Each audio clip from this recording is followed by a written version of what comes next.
Issue করা হবে। যেমন পিআরের কথা বললেন, এটা একটা ইস্যু। একইভাবে জুলাই সনদ, গণপরিষদ, নানান রকম ইস্যু আছে।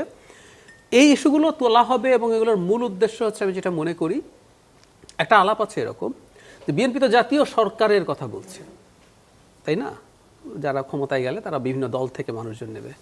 তাহলে ওই জাতীয় সরকারের ফর্মে জাতীয়, আমরা এটাকে জাতীয় সংসদই বলি, কিন্তু জাতীয় সংসদ মানে এটা আরেকটা জাতীয়, যে সবাইকে নিয়ে এনে একটা সংসদ কেন হবে না?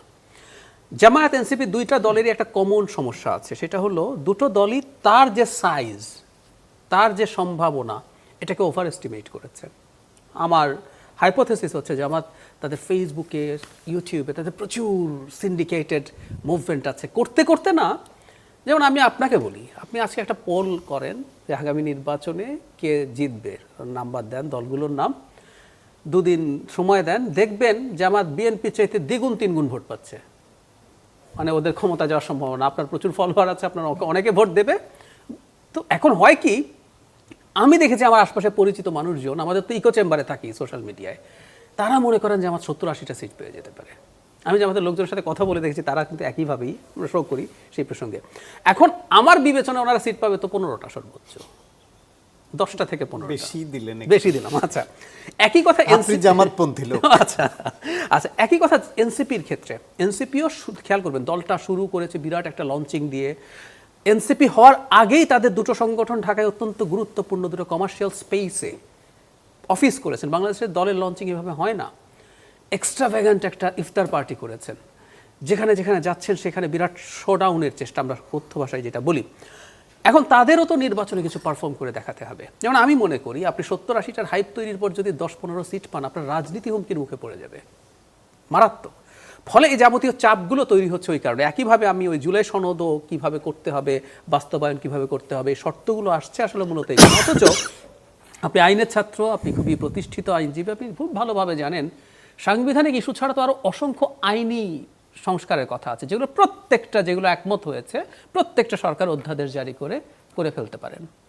এবং পরবর্তীতে কোনো সরকার যদি সেটাকে নেক্সট সংসদে আইনে পরিণত করেন, আমরা আছি। কারণ আপনি ধরুন, আমরা কাগজে কলমে ধরে নিলাম যে বিএনপি ক্ষমতায় এসছে, আপনি তো অ্যাগ্রি করেছিলেন যে এটা করবেন, করছেন না কেন? আমরা ধরতেই পারবো। সো ওগুলো তো সব করে ফেলা সম্ভব। বাকি থাকবে কি কিছু সাংবিধানিক সংস্কার, তাই তো? সেটা নিয়ে কিছু ডিবেট আছে, সেগুলো পরে হবে না, এখন কিভাবে করবে নানান আলাপ আলোচনা আছে।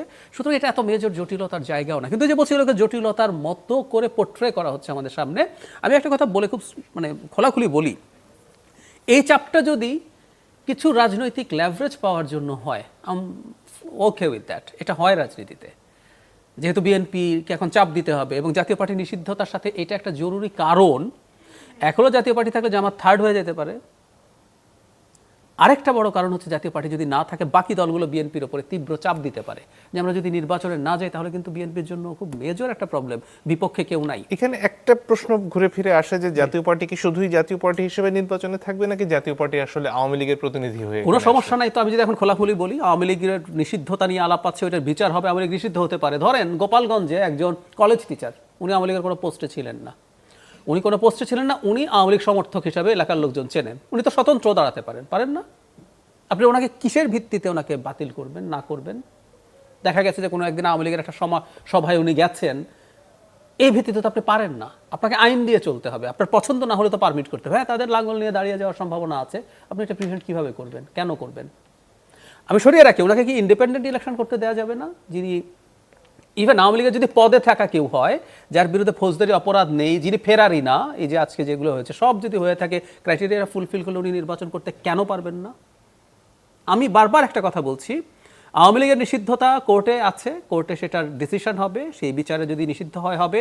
এখন কার্যক্রম বন্ধ আছে, দলের নামে তারা এবার নির্বাচন করতে পারছে না, ফাইন উইথ দ্যাট। কিন্তু আওয়ামী লীগের বাকি সব কেউ যদি ক্রাইটেরিয়া ঠিকঠাক মতো ম্যাচ করে, উনি নির্বাচন করবেন তো। সুতরাং যদি করে, জাতীয় পার্টি থেকে করবে, আমাদের মেনে নিতে হবে। আমরা ডেমোক্রেসির কথা বলি, কিন্তু আমরা আমার যেটার সাথে একমত না বা পছন্দসই না সেটাও মেনে নেব না, এটা তো হতে পারে না। আমি একটা ছোট উদাহরণ দিই, আমি আজকে একটা ছোট কথা বলছিলাম এটা নিয়ে। ধরেন আজকে আপিল বিভাগ যদি বলতো ডাকসু নির্বাচন স্থগিতই থাকবে, আমরা কি করতাম? এই আপিল বিভাগ তো হাসিনার আপিল বিভাগ না, এই আপিল বিভাগ নবগঠিত আপিল বিভাগ, বলতেই তো পারে। তো আমাদের মেনে নিতে হবে ফর গডস সেক যে আদালত বলে একটা জিনিস আছে, ওখানে আমার পছন্দসই রায় নাও হতে পারে। হাইকোর্টের রায়ের পর এরকম একজনের মন্তব্য ফেসবুকে ছড়ালো না যে ডাকসু স্থগিত না দরকার হাইকোর্ট স্থগিত করে দেবো, মানে আমাদের তো এই মেন্টালিটি রয়ে গেছে। আমাদের বুঝতে হবে যে ডেমোক্রেটিক কান্ট্রি কিভাবে রান করে। আমার অপছন্দসই আছে, আওয়ামী লীগের ওই লোক আওয়ামী লীগ করে আমি জানি, তার বিরুদ্ধে এটা নাই, উনি নির্বাচন করলে আমাকে অ্যাকসেপ্ট করে, এবং উনি যদি নির্বাচিত হয়ে পার্লামেন্টে আসে স্বতন্ত্র হিসাবে আমি যদি বলি, বা লাঙ্গল নিয়ে, আমাকে এটা অ্যাকসেপ্ট করতে হবে। আমরা